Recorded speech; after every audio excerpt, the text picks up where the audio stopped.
Marilyn, pour ODH TV, je suis avec Eric Zurcher, ufologue, auteur d'apparitions d'humanoïdes et co-auteur d'OVNI et Conscience. Bonjour Eric. Bonjour, bonjour. Je suis très heureuse de te recevoir aujourd'hui et je te remercie de répondre à mes questions pour ODH TV. Écoute, on va essayer. Hein. Alors Eric, peux-tu nous dire quelles sont tes actualités ufologiques? Alors, j'essaye, au prorata du temps dont je dispose, de lister et de travailler sur des rencontres rapprochées, principalement du troisième type européenne, avec l'espoir, je ne sais pas quand parce que c'est un travail énorme, de réaliser une étude statistique portant, j'espère, sur 1 millier de cas, ce qui veut dire que je dois en éliminer 2 à 3 000, ce qui est une lourde responsabilité. Et j'espère réaliser cette étude statistique un jour ou que quelqu'un la réalisera après moi, avec cet objectif d'avoir un échantillonnage des données sélectionnées donc, et qui soit un petit peu plus solide si tu veux. Ça n'a pas été fait vraiment jusqu'à présent, et quand tu vois le niveau de travail que ça demande, tu comprends pourquoi. Hein. Donc voilà, j'ai ça en tête, et puis je refais également des enquêtes sur le terrain, soit sur des nouveaux cas, soit sur des cas plus anciens, mais dont j'ai la chance de suivre les témoins depuis très longtemps, principalement des RR3 toujours. Et en reprenant ces enquêtes, on arrive à affiner des choses. Et je trouve qu'avec les moyens dont on dispose aujourd'hui, évidemment, c'est peut-être un peu plus facile. Donc voilà, c'est important, et puis ça, je pourrais laisser ça aussi. Donc voilà quelles sont mes activités en ce moment. Tu es co-auteur du livre OVNI et Conscience, comme je le disais précédemment. Un an après, quelles sont les avancées et les retombées? Alors, les avancées, les retombées, c'est un petit peu difficile à dire parce que nous n'avons pas le recul nécessaire. J'ai toujours dit qu'il y aurait un avant et un après ce livre, et je continue de le penser. Mais évidemment, on manque de recul là. Ce que je sais, c'est qu'il marche très bien. C'est la première vente du thème sur Amazon, par exemple. Il faudra voir dans quelques années de quelle manière le livre a un petit peu élargi les consciences et les angles d'approche par rapport à ce phénomène. Voilà ce que je peux en dire très brièvement pour l'instant. Y aura-t-il une suite? Alors ça dépend pas de moi. On n'est pas dans un film de seconde catégorie américaine. D'abord, ça dépend d'un vouloir collectif. Et puis, on ne fait pas un livre comme ça. Il faut qu'il y ait un thème transversal, il faut qu'il y ait un projet, il faut qu'il y ait quelque chose au bout. Écrire pour écrire, ça n'a pas grand intérêt. Mais bon, pourquoi pas, ça peut se faire un jour. Voilà ce que je peux dire pour l'instant. Alors, dans ta contribution, tu as évoqué la possibilité que le phénomène soit de nature incommensurable. Qu'est-ce que tu peux me dire de plus là-dessus? Alors, oui, alors ça c'est une question qui est un peu fondamentale. L'incommensurabilité doit être mise en rapport de notre grille de lecture de ces phénomènes. Qu'est-ce qu'un phénomène qui serait incommensurable? Comment peut-on savoir ça? Il y a plusieurs manières de l'évaluer. J'en parlerai peut-être tout à l'heure, mais il est évident que quand des phénomènes de ce type se produisent sur une haute fréquence quand même depuis si longtemps dans notre environnement, nécessairement on tente de les appréhender par une grille de lecture, et cette grille elle ne descend pas du ciel, elle est tout simplement issue du cadre culturel dans lequel nous vivons, ou du cadre anthropologique si tu préfères, lequel est borné par un horizon.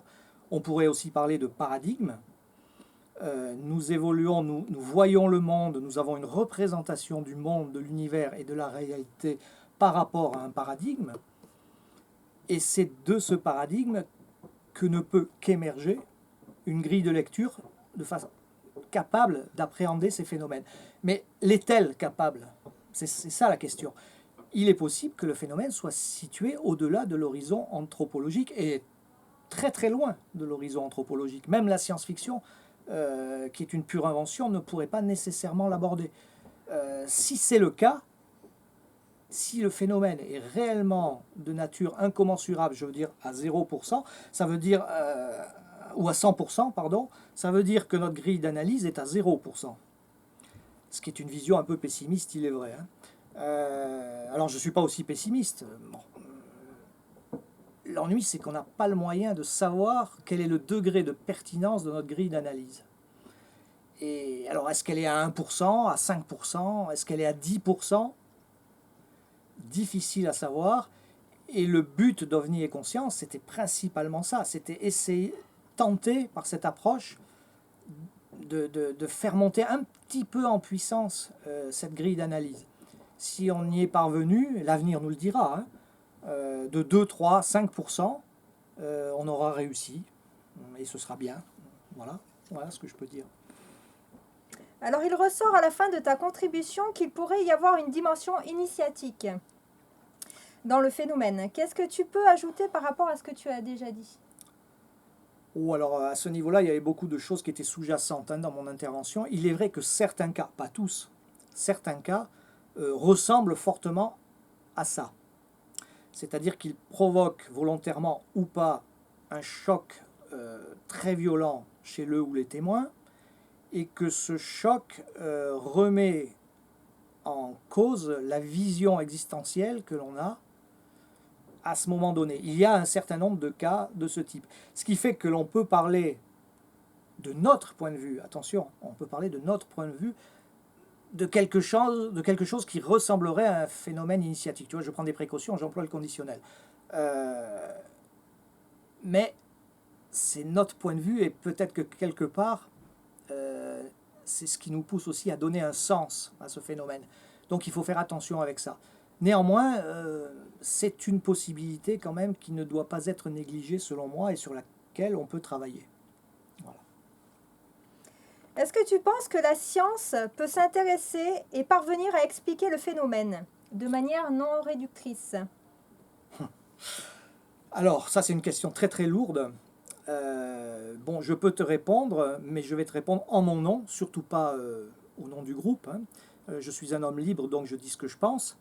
Et ça ne va pas nécessairement faire plaisir, ce que je vais dire. La réponse est non. En partie pour les raisons que j'ai expliquées tout à l'heure. Si je devais donner un seul argument, alors je vais argumenter maintenant, si je devais donner un seul argument, je dirais le phénomène est incommensurable. Mais je vais aller un petit peu plus loin. Quand tu as une certaine expérience de ces choses-là, je veux dire, je parle en décennies, quand tu connais bien le dossier, que tu as réfléchi au problème, que tu as tenté de l'analyser, tu en viens nécessairement à isoler un certain nombre de caractéristiques dans ce phénomène. Alors on peut discuter là-dessus, pour moi il y en a 5, on peut discuter, mais ces caractéristiques ont quelque chose toutes en commun, sans exception. Elles sont totalement incompatibles avec la vision que nous avons actuellement du monde, de l'univers et de la réalité, ce qu'on appelle un paradigme. Et je rappelle quand même que ce paradigme, c'est l'aboutissement de 500 ans presque, enfin peut-être un peu moins, d'avancées scientifiques, et que ce paradigme est en grande partie vérifié par l'expérience. Donc on se trouve dans un hiatus qui me paraît absolument insurmontable. Il faudrait que la science parvienne à expliquer un phénomène dont les caractéristiques sont une négation totale de la vision qu'elle a actuellement du réel. C'est évidemment absolument impossible. Et donc, ça t'explique d'abord certaines réactions qui ont fait du bruit à l'époque. Par exemple, ce physicien que je ne citerai pas, disant que s'il voyait un de ces machins-là en l'air, il tournerait immédiatement la tête de l'autre côté pour ne pas voir une horreur pareille. Mais ça peut choquer, mais on comprend dans cette optique pourquoi il dit ça. Tout simplement, si la science devait s'intéresser à ce phénomène et le prendre de front, mais ça aboutirait immédiatement à désintégrer immédiatement la représentation que nous avons de la réalité. Et tu la remplacerais par quoi, cette représentation? Par rien du tout. Donc, c'est absolument impossible. Et la preuve en est que depuis 70 ans, si tu observes ce qui se passe, malgré toutes les dénégations, les beaux discours, l'équanimité supposée et compagnie, la science ne peut qu'opérer dans un cadre réducteur, c'est-à-dire que le phénomène est toujours ramené. Ils le font d'ailleurs très intelligemment, hein. Nous avons affaire à des gens très intelligents, bien sûr. Ils ont mis un modèle redoutable en place, un modèle confusionnel. Donc, je confuse, tu confuses, nous confusons tous ici joyeusement, allègrement, hein, et les prétextes ne manquent pas. Dans les années 54, c'était les phares des voitures dans les yeux des vaches. Après, ça a été les avions, les météorites et les satellites rentrant dans l'atmosphère. Il y a peu de temps, c'était les lampions thaïlandais. Et, j'allais oublier la patrouille de France. Qu'est-ce qu'il ne ferait pas sans la patrouille de France? Bon, je rappelle quand même, pour rester dans un cadre relativement récent, qu'il y a eu des observations rapprochées importantes dans le sud de la France ces 5-6 dernières années. Et c'était chaque fois la patrouille de France, c'était l'explication officielle. Sauf que certains petits malins sont passés par la bande et ont été vérifiés, et que la patrouille de France, elle n'était pas de sortie ce soir-là. Donc, on voit bien à ces exemples que le système scientifique, je ne parle pas d'un scientifique individuellement, il peut y avoir des exceptions bien sûr, mais le système scientifique tend à réduire par tous les moyens, quoi qu'il en dise, ce phénomène. Il ne faut donc rien attendre de ça, et une des plus grandes illusions ufologiques consiste à croire que la science pourrait expliquer ces phénomènes. Non seulement elle ne le peut pas, mais je dirais même qu'elle ne le doit pas. Elle ne doit surtout pas s'intéresser à ça, parce que ça la détruirait immédiatement. Alors, c'est une opinion qui est personnelle, qui va susciter beaucoup de hurlements peut-être, mais je pense vraiment être dans le vrai en disant ça. Donc ça amène à un tas d'autres réflexions un petit peu autour de ça, on va dire, qui sont tout à fait intéressantes. On en parlera peut-être une autre fois, sur le rôle de ce qu'on appelle l'ufologie et de ce qu'on appelle les ufologues aussi. Quel rôle joue-t-on là-dedans? Quelle chance avons-nous de faire quoi que ce soit? Tout ça est intéressant à analyser. Voilà, ça bouscule un peu. Deux très bonnes idées pour de prochaines interviews. Je te remercie, Eric. Ben, je t'en prie. À bientôt sur ODH TV. Eh bien, à bientôt, au plaisir. Bang.